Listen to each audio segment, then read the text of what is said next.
Priella es colombiano, es joven, no ha cumplido todavía 40 años y es un brillantísimo abogado, penalista, litigante, una celebridad en el mundo del derecho y nos visita esta noche. Bienvenido, buenas noches, Abelardo. Gracias, Jaime, por la invitación y por tu generosidad en la presentación. No hay generosidad, es una observación fundada en la realidad. Y te lo agradezco mucho. A ti por estar aquí. ¿Cómo ves la crisis venezolana? Grave. En Venezuela está ocurriendo algo supremamente complejo. Estamos en presencia de crímenes de lesa humanidad en cabeza del régimen de Maduro. Chávez era tan perverso que dejó a este salvaje de Maduro para que lo extrañáramos a él. Yo creo que más de uno extraña a Chávez porque el grado de sevicia, de maldad, de imbecilidad y además de eso de venganza de Maduro es proverbial y le ha hecho un daño terrible a la democracia venezolana, a la institucionalidad y sobre todo al futuro del que tú hablabas, a los jóvenes que han sido los receptores de toda esta violencia y de toda esta persecución. ¿Qué debería hacer la oposición venezolana que no está haciendo todavía para derribar a la dictadura? Jaime, voy a decir algo que a lo mejor resulte polémico, pero yo creo que la oposición venezolana debe pasar de las marchas y del discurso a la acción. Cuando un pueblo derroca a un tirano por la vía que sea, incluso por la vía violenta, están parados en un derecho que le da la propia Constitución. Y tiene la obligación de hacerlo a como dé lugar. Yo entiendo que esas marchas se hagan, que la gente proteste, pero creo que hay que pasar a la acción. Y pasar a la acción es eventualmente usar la violencia, con toda en nombre del bien. Con toda seguridad. Hay que pasar a la acción, hay que pasar a las armas de ser necesario y derrocar a ese régimen narcoterrorista, corrupto, un régimen de imbéciles, de sátrapas que se ha tomado el gobierno y la institucionalidad venezolana. ¿Tú leíste La fiesta del chivo? Sí, por supuesto, Mario Vargas Llosa, tu paisano. Sí. Hay un momento capital en esa novela, los conspiradores que van a matar al dictador, van a hablar con un cura... Al benefactor de la patria. Al benefactor de la patria, y le preguntan, ¿se justifica moralmente asesinar al tirano? Claro, porque es que un pueblo que asesina o quien asesina a un tirano no es un asesino. Exacto. Es un patriota. Exacto. Y entonces hay que pasar a la acción. Y hay que tomar las armas de ser necesario para defender a Venezuela y el futuro de Venezuela.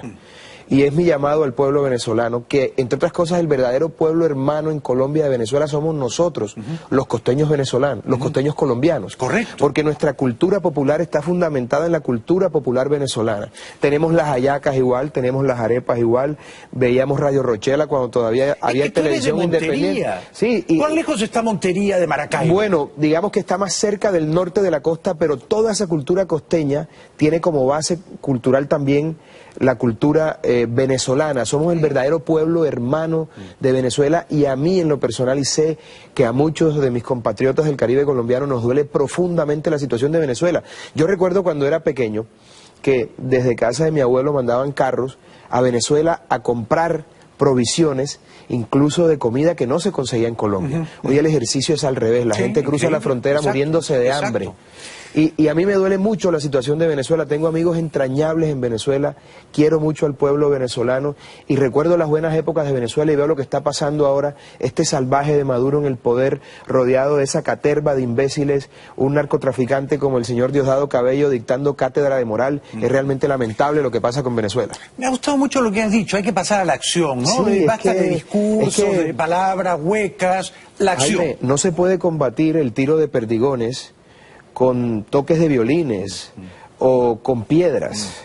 El pueblo tiene que armarse y defenderse de esos bandidos y atacar como corresponde. Y es lo que hay que hacer para salvar a Venezuela. Bien, ahora, ¿qué puede hacer Trump? Luego te voy a preguntar qué puede hacer Colombia, tu país. Santos para mí ha sido nefasto en la crisis venezolana, nefasto, ¿no? Completamente. Comencemos por Santos, es decir, Santos traicionó el legado de Uribe, Santos apañó primero a Chávez y luego prohijó a Maduro, abandonó los valores, los principios, ¿no? En nombre de la realpolitik. ¿Cuál es tu evaluación de la responsabilidad de Santos en la crisis venezolana? Te lo voy a decir con total objetividad porque no tengo nada personal contra Juan Manuel Santos. A pesar de que cuando escribo columnas tan fuertes como la que he escrito contra él, mucha gente me dice que hay algo personal. Yo no tengo nada personal contra Juan Manuel Santos, mi preocupación es institucional, democrática. Juan Manuel Santos ha sido el gobernante más nefasto de la historia republicana de nuestro país y está conduciendo a Colombia a un desastre exactamente igual al que hoy padece Venezuela. ¿Por qué crees eso? Por una razón muy elemental, porque está empoderando a la izquierda radical, está empoderando a la FARC. Y pretender que el diablo entre a tu casa y no haga desastres es de estúpidos. Cuando la izquierda, el comunismo se empodera, lo que hace es destruir todo lo que encuentra a su paso, como ha ocurrido con Cuba, como está pasando con Venezuela, como pasa en Nicaragua. El comunismo es la peor de todas las plagas que la humanidad pueda soportar. Y Santos le está abriendo la puerta al comunismo, creyendo que no va a pasar nada y que eso es una apertura democrática, cuando claramente si tú le abres la puerta al diablo, lo que va a hacer en tu casa es destrozos. Porque las FARC no son comunistas arrepentidos. No dicen... fue un error, abominamos de eso. Así es, mira lo que pasó a Maduro. Hace 4 o 5 días, el sábado pasado, en el centro comercial andino. Exacto. Un petardo, eso hace años no ocurría. Exacto. Y todo el mundo salió a rasgarse las vestiduras, incluso aquellos que defienden el proceso de paz con la FARC, que no están gratis en eso, porque no hay santistas gratis. Ahí está todo el mundo financiado por la pauta oficial y así es también como han quebrado el Estado colombiano. Así es. Hoy se rasgan las vestiduras, pero resulta que esos mismos hombres que ellos defienden en un proceso de paz que es la claudicación de la democracia y de la institucionalidad ante la delincuencia y el bandidaje, pusieron bombas y volaron niños y asesinaron mujeres y hoy salen a rasgarse las vestiduras por un petardo. En 2 años, con esa tesis de Santos, esos bandidos que activaron esa bomba en Bogotá también serán perdonados bajo esa tesis santista. Entonces, ¿cuál es el mensaje para las nuevas generaciones? A nosotros nos hizo mucho daño el narcotráfico cuando Pablo Escobar. A los jóvenes se les metió en la cabeza que la única manera de prosperar era a través del narcotráfico. Y esa cultura del narcotráfico le ha hecho un daño terrible que está enquistado aún en la sociedad colombiana. Imagínate el mensaje que hoy se le manda a la juventud. Pon bombas, asesina a mujeres indefensas, decapita niños, trafica drogas, armas, que pronto serás indultado y además irás al Congreso de la República. 10 escaños en el Congreso. Oye, ¿qué es sin votación popular. ¿Qué es eso? Yo no estoy pidiendo que los que se pudran en la cárcel porque nadie hace un proceso para pudrirse en la cárcel, pero por lo menos que se arrepientan. Y tampoco había necesidad de entregarle toda la arquitectura institucional para que ellos la rediseñen a su acomodo. Esa es la claudicación de la institucionalidad y de la democracia al crimen, y eso nos va a pasar una factura gravísima y muy grande como sociedad y como país. Sin embargo, Abelardo, y esto yo lo veo con cierta perplejidad, a ver si tú me puedes desasnar. Por un lado veo que en las encuestas Santos es fuertemente reprobado, ¿no? Así es. Pero el favorito para ganar las elecciones del próximo año es Vargas Lleras, que ha sido lazarillo de Santos en este gobierno. ¿Cómo se consigue? Bueno, lo que ocurre es que primero falta mucha tela por cortar. ¿Tú no crees que Vargas Lleras va a ganar? No, tiene muy buenas posibilidades, pero él, digamos que fue una ínsula en medio de un gobierno. ¿No representa la continuidad? No del todo, porque digamos que tenía a su cargo ciertas labores que realizó bien, hay que decirlo. Y además de eso es conocido como un hombre de carácter y también de derecha, porque es que no se puede ser vergonzante. Es decir, lo conversábamos en el corte comercial, yo no tengo problema en reconocer que tengo una ideología de derecha. Yo, a mucha honra. A mi derecha el abismo, Abelardo. Así es, y Vargas Lleras es reconocido como un hombre de derecha, pero falta mucha tela por cortar en la campaña presidencial. Sin embargo, Vargas Lleras se ha pronunciado en contra del acuerdo de paz claudicante con las FARC. Bueno, él se manifestó en su momento, no quería votar por el acuerdo, pero entiendo que terminó votando. Y votó sí. Y eso, aparentemente, no estando de acuerdo. Digamos que ese problema de coherencia en ese punto en particular creo que le podría generar problemas, pero Vargas Lleras es un hombre de derecha que además ha sido víctima de la guerrilla. Correcto, sí. Está mutilado en su cuerpo por cuenta de una bomba de la guerrilla, varios atentados. Es decir, es un hombre que ha sufrido en carne propia esa tragedia. Pero falta mucha tela por cortar. Yo creo, por ejemplo, que el tema de el presidente Uribe es muy fuerte. El país hoy está en gran parte con el candidato que defina esa coalición uribista. De tal manera que hay que ver qué pasa, porque en política tú sabes que 2 más 2 no es 4 y hay que esperar el día de la quema a ver qué tan grande es el humo. Sí. Ahora bien, volviendo a Venezuela, pasar a la acción, ¿qué puede hacer Trump? A mí se me ocurre, por ejemplo, dejar de venderle gasolina a Maduro. Por ejemplo. La gasolina que usan los cuerpos represivos, los sicarios, los colectivos, la vende Estados Unidos. Así es. O decretar un embargo petrolero, que las refinerías acá no le compren petróleo a Maduro. Hay una que puede ser incluso más rápido. 2 portaaviones en el Golfo de Maracaibo. Esos tipos que vociferan como Maduro y Diosdado son una bola de cobardes porque Exacto. atacan mujeres y niños. Exacto. Hay que plantarles enfrente 2 portaaviones y vamos a ver si son tan guapos como dicen con el ejército americano. Dios te Enfrente. bendiga, Abelardo No, por del favor. Espíritu. No, porque es que cuando uno dice, pero que se metan los gringos, No, pero por favor. que usen la fuerza en nombre de la libertad, te dicen, oh, no. ¿Tú recuerdas a Noriega cuando blandía un machete Exacto. y desafiaba al gobierno americano? Bueno, lo sacaron debajo de un escritorio. Se fue a refugiar a la Nunciatura. Llorando debajo de un escritorio, no disparó un solo Llorando. tiro. Así le va a pasar a los payasos del régimen Exacto. chavista. Y yo espero tener vida, y espero que eso sea pronto, para verlos aquí en los Estados Unidos, en una cárcel federal, con un uniforme naranja como corresponde a unos delincuentes de Salaya. Hacía tiempo que no disfrutaba de una entrevista como esta con Abelardo del Espriella. Por fin he encontrado a alguien... pertenecemos naturalmente Por a la favor. misma cofradía. Así es, Jaime. Quédate hasta el final del Claro programa. que sí, por será favor. un gusto. Serás un frecuente contertulio del programa, el gran Abelardo del Espriella. Regresamos con él en 2 minutos. No lo dejen solo. Para mí es un gran ejercicio intelectual conversar esta noche con el brillantísimo abogado colombiano Abelardo del Espriella, ¿no? Que se ha hecho fama, no ha cumplido 40 años todavía, por ser un genial, muy persuasivo litigante. Bueno, estábamos hablando de Venezuela, no de lo que podría ser Trump, de lo que podría ser la Cancillería de tu país, Colombia. Ahora, ¿qué más podría ser? Porque tú eres un hombre... Nuestra canciller ha sido especialmente complaciente con la dictadura de Maduro. Holguín. Claro, María Ángela Holguín ha sido especialmente ¿Por qué lo complaciente. dices? Bueno, porque digamos que han utilizado al régimen de Maduro para petar ese proceso de paz que es un verdadero bodrio.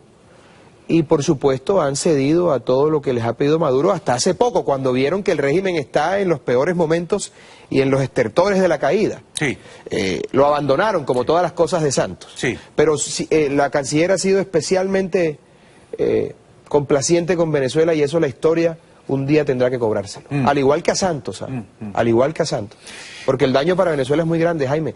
Tardarán ellos 60 años para recuperarse, Sí, 50 años sí, para... sí. Sobre todo de la fractura social, porque lo peor que puede hacer un líder es dividir tan profundamente a su pueblo, porque esos odios perduran por generaciones.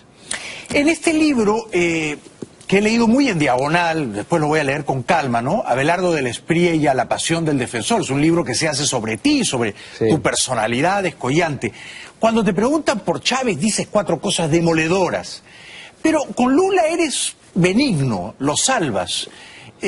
Bueno, porque en medio de su socialismo y de sus ideas de izquierdas, Lula fue un hombre que respetó las reglas democráticas. Y la economía de mercado, ¿no? Sí. Bueno, él venía de un muy buen gobierno de Cardoso. Sí. Lo de Cardoso fue impresionante. Y Lula trató de cambiarlo, no pudo, porque estamos hablando de una economía bastante sólida. Y eso mismo hizo Santos. Fíjate, en Colombia, Santos cambió el rumbo del avión. Iba a 45.000 pies, Colombia estaba bien, una economía boyante, la seguridad controlada, el país con una confianza inversionista supremamente importante, 0 fuga de capitales, y decidió cambiar el rumbo, pero no por comunista, como la gente piensa. Sí, Yo no ¿no? creo que Santos sea comunista. No, no lo es. Por algo que es peor y es por su propia vanidad. Por vanidad, por Claro. vanidad. Porque quería ganar el Premio Nobel de la Paz. Porque quería ganar el premio Nobel y quería borrar el legado de Uribe. Sí, exactamente. Porque si fuera comunista, equivocado o no, estaría haciendo lo que él cree que debería hacer, pero en este caso es por vanidoso. Aunque yo he dicho que hay 2 cosas que me fastidian en la vida, y es el comunismo y la imbecilidad, y eso por lo general va de la mano, mi querido Jaime. Son hermanos siameses. Así es, va de la mano No, casi siempre. Santos es demasiado frívolo para ser comunista. Oye, el país se está cayendo a pedazos y estaba en París Exacto, tomándose con fotos con el señor Macron. O sea, por favor. Y tomando té en unos... en reuniones que no son trascendentales y que no le permiten estar al frente del país en un momento tan difícil para la economía, para la seguridad y para la estabilidad de la República. Eso no lo cree nadie. Santos, digamos, ¿cuánto ha dañado Santos la economía colombiana? Mira, por primera vez en 8 o 9 años, nuestra economía en el primer trimestre de este año decreció casi 2 puntos y algo. Es una recesión seria. Hay una desaceleración económica fuertísima. El problema es estructural. Lo que se viene para Colombia son días muy aciagos, días muy oscuros en cuanto a la materia económica. Pero además yo pensaba que Santos era un liberal Y en la economía ha sido todo lo contrario menos liberal. Ha sido muy confiscador, muy estatista. Ha aumentado la presión tributaria de una manera brutal. No, mira, hoy tenemos un consolidado en Colombia de un 72% de impuestos. No. Estamos como el tercer país con más impuestos en el mundo. ¿Cómo se puede trabajar pagando el 72%, por favor? La economía ha sufrido un daño gravísimo. Y para la FARC, para reintegrarlos hay todo el dinero del mundo.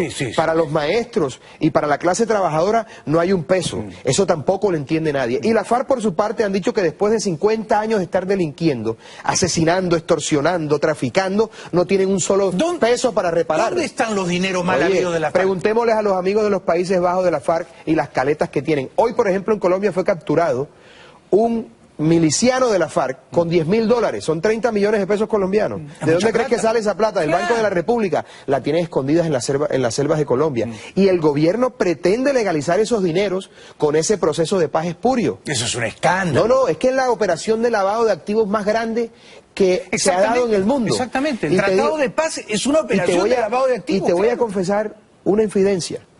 Me está viendo mi esposa que me dice, por favor, ¿por qué escribes esas cosas? ¿Por qué hablas de esa forma? En el Heraldo de Barranquilla. En el Heraldo de Barranquilla, una columna que es muy polémica, muy leída todos los domingos, en donde yo planteo mi postura sobre distintos temas. Pero además yo hago esto y te lo puedo decir con la mano en el corazón, Jaime, como se lo digo a mi esposa. Y es que yo no hago esto porque tenga intereses políticos de ninguna clase, yo no aspiro a nada, yo voy a ser siempre defensor, es lo que me gusta, yo no tengo vocación de servicio público, yo no estoy haciendo esto para ganar adeptos, votos, algo, yo estoy haciendo esto porque me preocupa mi país, porque me afecta lo que está ocurriendo y porque sé que estamos transitando una senda que puede ser incluso peor que la venezolana, porque Colombia es un país históricamente violento, lo que no ocurre en Venezuela. Entonces, yo hago esto es porque me preocupa la estabilidad de la República y no puedo callarme porque debo, como decimos los abogados, realizar toda una valoración probatoria y además tener unas pruebas documentales para mostrarles a mis hijos en el futuro de que yo hice lo que tenía que hacer cuando debía hacerlo. Haces bien. Y no me quedé callado. Claro, tienes que acusar. Pero todo el mundo se da golpes de pecho, todo el mundo habla, pero nadie hace nada. Yo estoy haciendo esto hace 5 años, denunciando los excesos del régimen de Juan Manuel Santos y cómo nos lleva a un camino similar al de Venezuela. Con todo lo que eso implica, la persecución del gobierno, los señalamientos, la prensa enmermelada generando ataques por solicitud del gobierno persecutor. Pero sigo en la pelea y sigo en la lucha, porque es mi obligación moral, es la obligación que tengo con mis hijos y es la obligación que tengo con la patria que me vio nacer. Bueno, saludo tu espíritu gallardo, inquebrantable, pero fíjate, Santos está resultando un poco para Colombia lo que fue Caldera, con todo el respeto a la figura histórica. Por supuesto. Caldera fue blando con Chávez, lo amnistió, lo sacó de la cárcel, le permitió formar un partido político. ¿Qué es lo que ha hecho Santos con la FARC? Tal cual. Les está entregando el país. Tal cual. Y la justicia. Porque hoy en Colombia hay una justicia especial. Por encima de la Constitución. Creada para la FARC. Claro. Creada para la FARC con un solo objetivo, exculparlos a ellos de todos sus crímenes y que no vayan a la perseguirnos a todos aquellos que hemos pensado diferente a ellos. Esto es increíble. No, pero es lo que ha hecho en eso hay que reconocerle a la izquierda que han sido metódicos en sus métodos inveterados, porque ellos aplican siempre lo mismo, se apoderan del sistema judicial para perseguir y encarcelar a sus enemigos cuando no pueden aniquilarlos por la vía física. Es cierto, y a Santos lo han colonizado mentalmente. Stalin. Lo han lobotomizado. Mao, Chávez, todos se han apoderado de la justicia para perseguir a sus enemigos. Y Santos parece no ver esto, porque él lo que va a hacer, como la estrategia del Caracol, la película famosa colombiana de nuestro director Sergio Cabrera. Ahí les dejo esa casa, vean a ver qué hacen con ella, quedó el cascarón. Así va a dejar Santos el país. Y se va a ir a vivir a Savile Road en Londres, a hacer lo que le gusta, a hacer lo que le gusta, temas sociales, hablar de banalidades y posar para las revistas del corazón mientras el país se cae a pedazos. Y Colombia debe levantarse para evitar que ocurra una tragedia institucional y democrática como la que se cierne sobre nuestro país. ¿Quién fue Chávez para ti? Chávez es un personaje absolutamente nefasto. Yo creo que Chávez es el Pablo Escobar venezolano, el equivalente para nosotros. No hay un personaje que le ha hecho más daño a Colombia que Pablo Escobar. ¿Y fue un dictador? Por supuesto, por supuesto. Siempre, ¿no? Un dictador, un miserable, y yo espero que esté en el séptimo círculo del infierno, que es donde están los peores individuos, allí donde Dante Alighieri lo describió perfectamente en su obra maestra. Eres un grande. Gracias, gracias. Gracias, No dejes acallar la admiración tu voz. es mutua. Dame la mano, por favor. Hacía tiempo que no he disfrutado de una entrevista así. Vuelve pronto. Encantado de Un estar aplauso aquí. para Abelardo de la Encantado de Espriella. estar aquí. Gracias. Gracias, gracias, gracias. Gracias. Ya volvemos.